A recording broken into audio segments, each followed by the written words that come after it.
नमस्कार प्रिय दर्शकों, हर हर महादेव, सीताराम हनुमान। मित्रों, आज हम आप सबको बुद्धि बड़ी या भाग,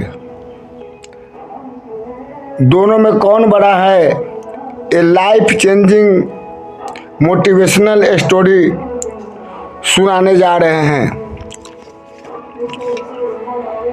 वीडियो को एक बार पूरा जरूर देखना। हम भगवान से प्रार्थना करते हैं कि हे भोलेनाथ, जो भी भक्त इस वीडियो को पूरा देखेगा और कमेंट में सच्ची श्रद्धा से हर हर महादेव लिखेगा, उनके घर परिवार को सुख शांति और संपत्ति से भर देना और अपना आशीर्वाद हमेशा उसके ऊपर बनाए रखना। तो आइए मित्रों, देरी न करते हुए कथा को शुरू करते हैं। लेकिन आगे बढ़ने से पहले आपको बता दें कि गरुड़ पुराण में कहा गया है कि चाहे वो कथा हो या सिख, यदि उसे बीच में ही छोड़ दिया जाए तो वह पाप के श्रेणी में आता है। अतः आपसे विनम्र अनुरोध है कि इस वीडियो को अंत तक जरूर देखें। यदि आप एक सच्चे सनातनी हैं और भगवान शिव राम में अटूट आस्था रखते हैं तो वीडियो को लाइक करें, चैनल को सब्सक्राइब करें और कमेंट में जय श्री राम, सीताराम हनुमान अपना सब लिखकर अपना समर्थन व्यक्त करें। तो आइए बिना किसी देर किए शुरू करते हैं आज की कथा। भाग और बुद्धि में बड़ा कौन है? भाग और बुद्धि में बड़ा कौन? एक राजा दो मार्ग, बुद्धि बनाम भाग। बहुत समय पहले की बात है।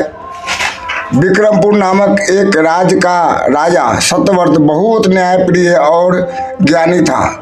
लेकिन एक प्रश्न उसे वर्षों से हमेशा परेशान कर रहा था, इस संसार में बड़ा कौन है, बुद्धि या भाग? उसने अपने राजगुरु, मंत्रियों और विद्वानों से पूछा, लेकिन सभी के उत्तर अलग अलग थे। एक दिन उसने घोषणा की, जो इस प्रश्न का उत्तर जीवन से दे सकेगा उसे मैं अपने राज्य का उत्तराधिकारी बना दूंगा।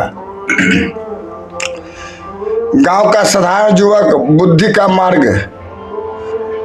एक निर्धन लेकिन अत्यंत बुद्धिमान युवक अर्जुन यह बात सुनकर राजधानी पहुंचा। उसने राजा से कहा, मुझे एक अवसर दीजिए, मैं अपने जीवन से सिद्ध करूंगा कि बुद्धि ही श्रेष्ठ है। राजा ने उसे चुनौती दी, तुम्हें एक वीरान जंगल में भेजा जाएगा जहां न धन होगा न कोई सहारा। वहां से निकलकर यदि तुम राजमहल तक पहुंच जाओ तो सिद्ध होगा कि बुद्धि बड़ी है। अर्जुन मान गया। भाग का प्रतिनिधि राजकुमार विराट। उसी समय राजा ने अपने पुत्र विराट को भी जंगल में भेजा, पर उसे दिए गए ढेर सारे साधन, सेवक, धन और अस्त्र शस्त्र। राजा ने सोचा, अब देखना है कि किसे सफलता मिलती है, भाग से चलने वाले को या बुद्धि से लड़ने वाले को। बुद्धि की परीक्षा, अर्जुन का सफर। अर्जुन के पास कुछ भी नहीं था, लेकिन उसके पास थी सोचने की ताकत। उसने पेड़ की छाल से वस्त्र बनाए, जड़ी बूटियों से दवा बनाई और जंगल के जानवरों को वश में कर उनसे सहायता ली। वह एक गुफा में रहा, लोगों की सेवा की और अपने कार्यों से प्रसिद्ध हो गया। कुछ ही महीनों में उसकी बुद्धि, निर्णय क्षमता और त्याग की खबरें पूरे राज्य में फैल गई।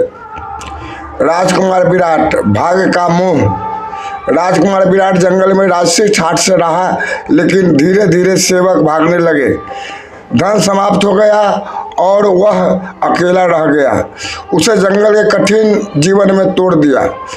उसने वापस आने की कोशिश की, लेकिन रास्ता भटक गया। अंतिम निर्णय कौन जीता? एक वर्ष बाद राजा ने अपने दरबार में दोनों को बुलाया। राजकुमार विराट थका टूटा और शर्मिंदा था, जबकि अर्जुन आत्मविश्वास से भरा, ज्ञान और अनुभव से समृद्ध था।